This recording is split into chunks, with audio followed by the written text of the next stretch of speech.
we had the Cowboys versus the Buccaneers. Buccaneers pull out this one 31-29. Was a fantastic game throughout. And it was back and forth. Dak Prescott, 403 yards, 3 touchdowns, interception. Fantastic game for him. Just going through the stats here. Zeke only had 33 yards. I'm a little concerned for Zeke. I'll say on the Cowboys side. Very unproductive last year, and it seems like he's not getting any more productive this year. So he's maybe a shell for himself.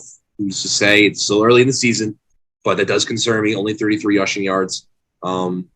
Receiving wise, you had your two. Amari Cooper, 139 yards with 2 touchdowns, and you had CeeDee Lamb with 104 yards and a touchdown. Fantastic game from them.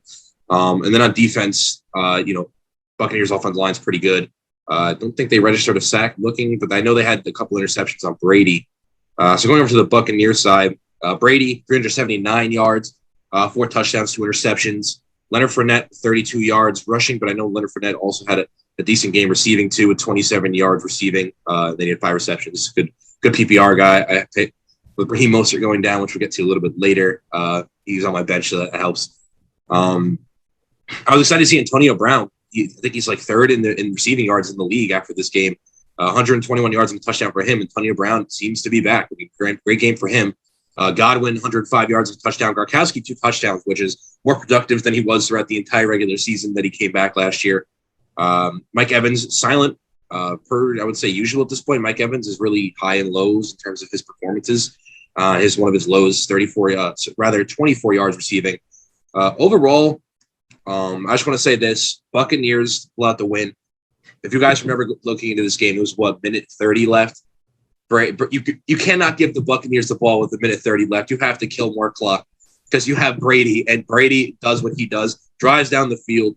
Questionable pass interference call at the end there. I was good with the no call there. If you guys bring back to the game, I think the Buccaneers deserve this one in the end. I think it says less about the Buccaneers, more about the Cowboys. Very competitive with Dak.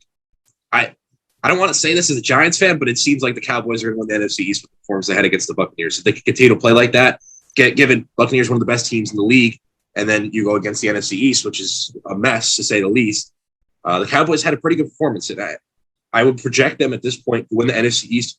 Really early to say that, but again, they had a great performance. If you're a Cowboys fan, Cowboys, you should be proud. Max? I really think, it says more about the Cowboys. I think it says more about Dak Prescott than anything, because you look at the way he came back after mangling his ankle the way he did, and to come back and put up that good of a performance in the first game of the year where you could be really sloppy.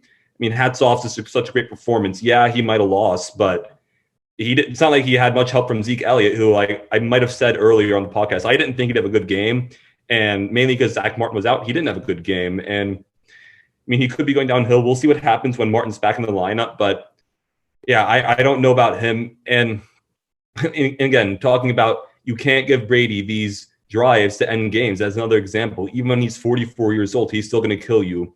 And on that potential pass interference, I personally feel strongly that it was not pass interference, because if you really slow it down, both Godwin, I forgot the name of the Cowboys corners covering him. You don't know either. But anyway, if you look at it closely, both of them are being physical.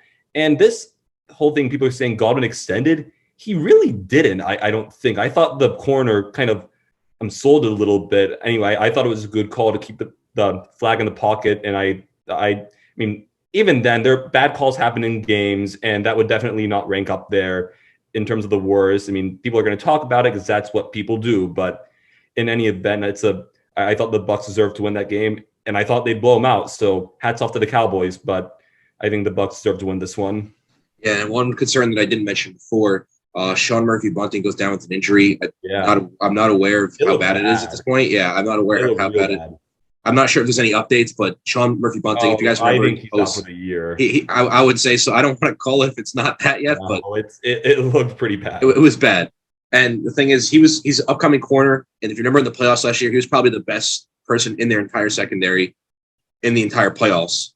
So to lose a corner like him, where he's coming up, given he's technically, I think, their 3rd string corner, but it's part of that Buccaneers defense. So that's a big loss for them. It is a big loss. It's going to hurt. Absolutely. So prayers up for Sean Murphy-Bunting. I like to see him play. I hope he gets healthy.